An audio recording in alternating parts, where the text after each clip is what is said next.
dipersembahkan oleh Kembali lagi dalam dialog 4 pilar MPR RI, masih bersama Didi Mukrianto. Mas Didi, ini kalau kita bicara soal pembangunan, tadi seperti yang Mas Didi sampaikan, ada kompetisi di sana. Ya. Pembangunan itu memang agak sedikit, mungkin sangat identik bahkan ya dengan kompetisi. Dengan adanya kompetisi, akan ada pembaharuan, akan ada peningkatan-peningkatan, seperti itu kan? Pasti. Nah, tadi dikatakan untuk bisa berkompetisi, pemuda harus menempatkan dirinya, ada positioning di sana, sebagai apa, dan juga kapasitasnya. Nah, kalau menurut Mas Didi sendiri, positioningnya itu sekarang pemuda itu bagaimana? Terus kapasitasnya seperti apa? Apakah memang masih dirasakan artinya harus ada introspeksi juga, ada koreksi-koreksi atau bagaimana? Ya pasti ya. Jadi dalam era globalisasi seperti sekarang ini, apalagi dinamisasi pengelolaan bangsa seperti perpolitikan yang juga sudah cukup dewasa dan cukup dinamis, tentunya satu yang harus disadari pemuda bahwa beban bangsa ini ke depan adalah menjadi tanggung jawab pemuda. Jadi sejak saat sekarang tentunya pemuda harus bisa mengevaluasi diri, bisa mengkoreksi diri, dan bisa menyiapkan diri.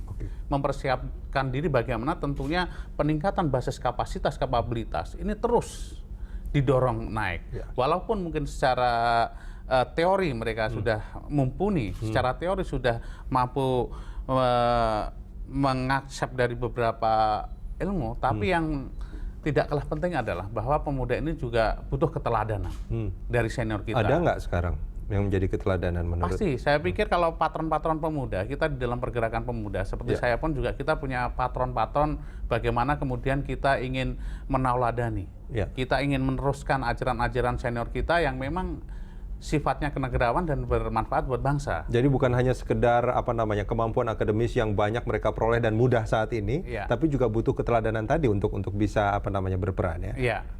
Karena bicara pemuda, kalau bicara pengalaman sudah barang tentu karena secara biologis usianya juga bisa menjawab itu, tentunya kan kita butuh pengalaman yang lalu, dan ketika ingin maju, pengalaman-pengalaman itu menjadi penting sekali. Nah, ini kan sebetulnya menarik Mas Didi, seperti pertanyaan saya tadi di awal, apakah peran pemuda itu diberikan cukup?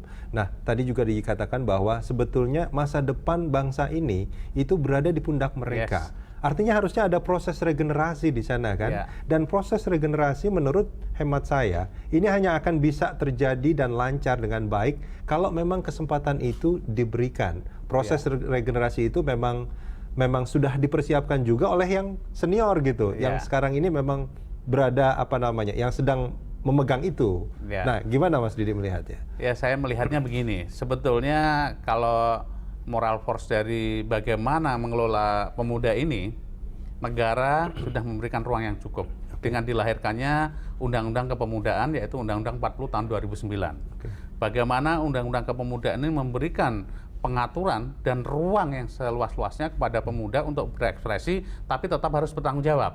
Demikian juga memberikan kewajiban kepada pemerintah untuk melakukan pembinaan dan menyiapkan ruang-ruang yang luas untuk pemuda untuk berekspresi gitu ya. Itu kata kunci. Tapi kalau itu kan masih dari willing, dari kemauan, dari niat itu Mas. Tapi implementasinya seperti apa? Hemat saya, seperti saya juga saya di bidang politik juga memang salah satu boleh dikatakan representasi dari kaum muda ya. Kemudian di sosial seperti saya Ketua Umum Karang Taruna juga representasi dari kehadiran pemuda untuk membantu persoalan sosial di bangsa ini. Ruangnya cukup terbuka, ruangnya cukup luas, dan kesempatan itu diberikan sepenuhnya oleh senior kita di dalam konteks-konteks wadah yang mewadahi kita semuanya untuk terpanjang. Seperti di partai. Partai saya pikir kalau kita mau jujur, beberapa partai politik hampir semuanya bahkan ini didominasi oleh hadirnya pemuda-pemuda, tokoh-tokoh muda. Meskipun ketua umumnya masih senior-senior ya. Tapi itu juga yang saya ingin sampaikan, bahwa ada gium bahwa regenerasi itu kemudian direpresentasikan pada satu orang ketua umum, itu juga saya tidak setuju. Jadi representasi kepemudaan itu bagaimana peran dominasi kepemudaan di situ mewarnai di dalam pola-pola pengambilan kebijakan. Kalaupun ketua umumnya sekarang ini adalah senior, tentunya pertimbangan-pertimbangannya banyak. Itu tadi yang saya sampaikan, bagaimana transformasi pengalaman, kemudian bimbingan, arahan, ini kan menjadi sesuatu hal yang tidak bisa kita nafikan, karena politik ini juga bukan hanya butuh ilmu, tapi pengalaman, wisdomnya juga harus tetap terjaga dengan baik. Nah, tadi kesempatan dikatakan sudah diberikan, terus willingness dari bangsa, dari negara ini, dari pemerintah ini, undang-undangnya juga telah ada gitu. Nah, dari konteks kekinian, dari kalau kita melihat secara kasat mata, apakah tanggung jawab yang diberikan oleh bangsa ini pada pemuda menurut Mas Didi sudah dipegang dengan baik? Ya, artinya pemuda bukan hanya dalam tanda kutip ya, hanya menikmati kemerdekaan ini, terus melakukan perilaku-perilaku yang dalam tanda kutip lagi adalah hedonis gitu, dan tanpa melihat bahwa dia tuh sebetulnya punya tanggung jawab besar loh untuk negara ini, untuk bangsa ini. Gimana menurut Mas Didi? Ya, ini tantangan pemuda ini besar, tapi lagi-lagi yang ingin saya sampaikan bahwa sejarah sudah mencatat bagaimana pergerakan pemuda itu selalu satu pasti menjadi pembangkit gitu ya, kedua menjadi pelaku gitu kan, ketiga menjadi pengontrol, dan keempat menjadi pendobrak gitu kan. Dari kurun waktu sejarah membuktikan hingga 98 kemarin menunjukkan bagaimana semangat pemuda ini melakukan dobrakan terhadap kebuntuan bangsa ini. Sekarang pun saya pikir di dalam era globalisasi pasca reformasi ini, reposisi pemuda tetap pada posisi yang sama. Kita tetap pada 4 poin itu, juga sebagai pembangkit, pelaku, pengontrol, dan pendobrak. Yang paling dekat adalah pada saat Pilpres kemarin, bagaimana pemuda begitu terlibat di sana. Nah, sebetulnya kan semangat-semangat seperti itu yang diharapkan kan Mas, artinya keterlibatan pemuda untuk entah benar atau tidak pilihannya gitu, tapi semangat untuk ikut serta dalam proses pembangunan negara bangsa ini kan terlihat sangat-sangat kental pada saat itu. Nah, bagaimana harapannya supaya semangat yang sempat muncul begitu dahsyat itu juga terus terus muncul dan terlihat terjaga pada saat proses pemerintahan ini berjalan. Jadi sebagai dalam tanda kutip juga menjadi watchdog gitu ya, bahwa pemerintah ini harus on the track gitu. Nah, itu gimana menurut Mas Didi? Ya, ada beberapa hal yang tentu kita harus pahami gitu, bahwa satu sisi gerakan pemuda dalam konteks lapangan ini juga banyak dimotori oleh adik-adik kita di mahasiswa di universitas gitu kan.